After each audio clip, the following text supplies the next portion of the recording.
Ooh. Ooh. Ooh. Welcome to discover Fort Monroe. How is it? Where'd my body go? How am I just ahead? It must be Halloween. Welcome. This week, we're going to hear some classic ghost tales of Fort Monroe, where history meets mystery.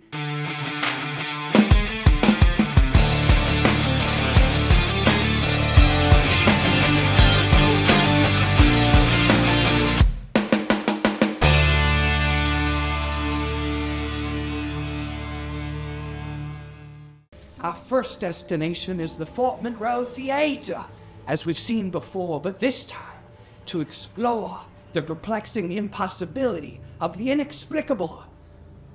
In its heyday, the Fort Monroe Theater served as a movie house. The Army assigned a sergeant to manage the upkeep of the theater. The sergeant would often bring his son to help him clean, do some menial tasks like clean off the front porch, organize the marquee sign, and of course, clean up the theater after a film. One particular day, just like any other, the son was helping clean the theater.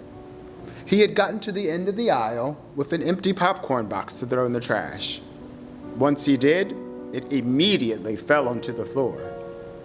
Thinking the popcorn box was just too much for the can, and the can was too full, he this time pushed it down into the trash to ensure that it would stay. Well, this time, it jumped out of the trash can. The son began trying this over and over, all the while having a conversation with his father, asking him if he was seeing what was happening. It was just then his father came around the corner from the front of the building. The entire time, the son was having a conversation with someone, but it wasn't his father. They were the only ones in the theater. At that moment, the trash can began rolling up the aisle in the theater on its very own. They decided the theater was clean enough for that evening. You might think yourself safe at home, but not if you live at Fort Monroe. That's where you may just see or even feel extra paranormal company. The residents along Ruckman Road. Though most are newer than those within the stone fortress, many have had their fair share of inexplicable events. One of the more unsettling events happened in a home along this road, where a colonel resided with his wife. One night, the colonel's wife awoke to find a tall figure standing in the doorway. She woke her husband, and they searched the rooms in the house. They found no one. All of the windows and doors were locked.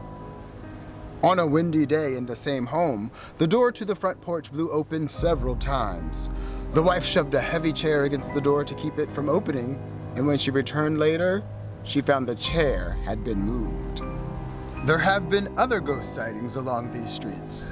The large duplex next to the YMCA has been home to a mysterious lady for many years. Most of the activity appears to be coming from the third story of the house.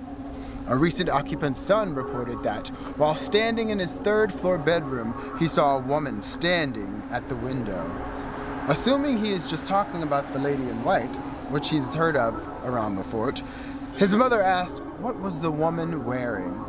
He mentioned, the lady was wearing a blue dress. Others have also reported seeing this lady in the blue dress.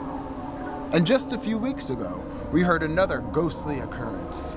The current resident's daughter is home from school due to the pandemic, and while she was lying in her bed, she suddenly felt something pulling at her arm. We think ghost stories only happen in the deep, dark basements of the haunted houses, but not this haunted regular. He wasn't ready for the abnormal in broad daylight. Is from one of our current residents on Fenwick Road. While he has had several experiences, this story may be the strangest of all. Every morning, the resident leaves for work around 6 a.m. This particular morning was like any other. He woke up, went through his routine, and left the house. This is the corner, which is the entrance and exit point for the driveway. He started around the corner in his car, and he noticed something a little odd. He saw a woman riding on a bicycle on the sidewalk. He thought it was odd that she was on the sidewalk at this time of day because there was no traffic. It was perfectly safe to drive in the street. He also noticed the bike was a bit old-fashioned in style, and she was wearing a long white shawl. He let her pass, and as he waited at the corner, he slowly turned onto Ingalls Road. Intrigued, he watched the woman for a moment or two. As he came alongside her, just past the library and before the brick house, he watched as the woman simply vanished without a trace. There are a lot of tales of men and women simply vanishing into the mist or fog here at Fort Monroe, but there are very few that happen on clear days such as this. Chilled, intrigued, or even skeptical, are you? Just like the ghosts of Fort Monroe, the impactful history mystery has stuck around many years just waiting to say hello. For more, make sure to follow our Facebook page and subscribe to our YouTube channel so that way you can join me in the next one.